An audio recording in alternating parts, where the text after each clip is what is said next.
अस्सलामुअलैकुम दोस्तों, आज मैं आपके लिए मज़ेदार सी कटाकट की रेसिपी लेकर आई हूँ जिसमें बिल्कुल भी हीट महसूस नहीं होगी आपको।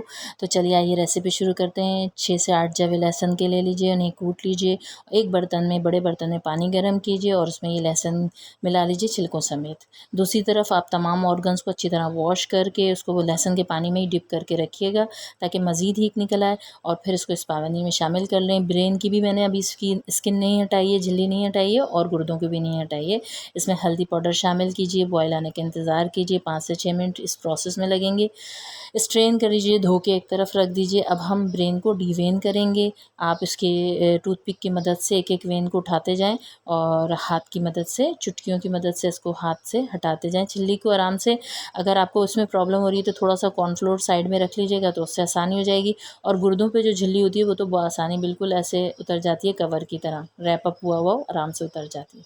उसके बाद एक तरफ आप पानी ले लीजिए 1 लीटर के करीब, उसमें लहसुन अदरक का पेस्ट शामिल कीजिए, मिक्स कर लीजिए। यह हम उसमें वक्तन फ़वक्तन इस्तेमाल करेंगे कटाकट बनाते वक्त। तवा गरम कीजिए। मैंने ऑर्गन्स को थोड़ा चॉप कर लिया है। ब्रेन इसमें मैं इस वक्त शामिल नहीं करूँगी। लहसुन अदरक का पानी इसमें शामिल करें और 8 से 10 मिनट के लिए इसको हल्की आँच पे दम पे रख दें। अगर ज़रूरत पड़े तो वक्तन फ़वक्तन लहसुन का पानी साइडों में डालते रहें। फिर 8 से 10 मिनट बाद आप इसको हटाएंगे तो ये ऑर्गन सारे गल चुके होंगे।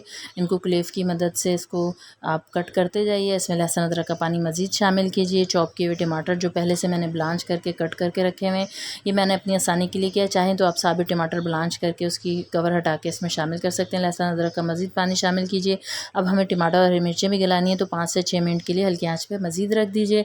अब टमाटर और हरी मिर्चें भी गल चुकी हैं। इस वक्त हम इसमें ब्रेन शामिल करेंगे और अभी हम तमाम मसाले भी शामिल करेंगे जिसमें हल्दी पाउडर, ज़ीरा पाउडर, काली मिर्च क्रश डाली है मैंने इसमें और चाट मसाला शामिल करें।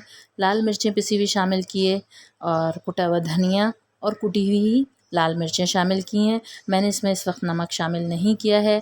और उसके बाद फिर आप क्लीव्स की मदद से इसको कटाकट करेंगे। और अगर इस वक्त भी आपको थोड़ी सी भी हीट महसूस हो रही हो तो थोड़ा सा 1 चम्मच के करीब आप इसमें सिरका शामिल कर सकते हैं। अब लहसुन का पानी जब जब ज़रूरत पड़े आप इसमें डालती जाएँ, उसको कटाकट करती जाएँ।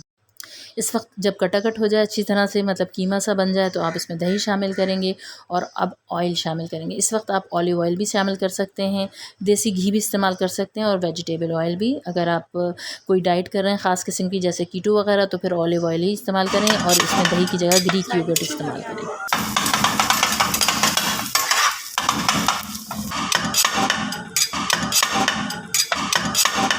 सबसे आखिर में इसमें हम फेनुग्रीक लीफ डालेंगे, यानी मेथी के पत्ते शामिल करेंगे। और अब जब रैप अप करने का टाइम है इस वक्त हम इसमें नमक शामिल करेंगे और बटर शामिल करेंगे। ये बटर डालने से इसका टेस्ट और इन्हेंस हो जाएगा। और इसको मिक्स करें।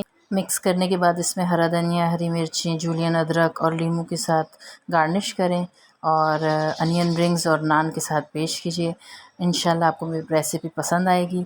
और अगर पसंद आए रेसिपी तो लाइक शेयर सब्सक्राइब कीजिएगा। मुझे अपनी दुआओं में याद रखें। अल्लाह हाफ़िज़।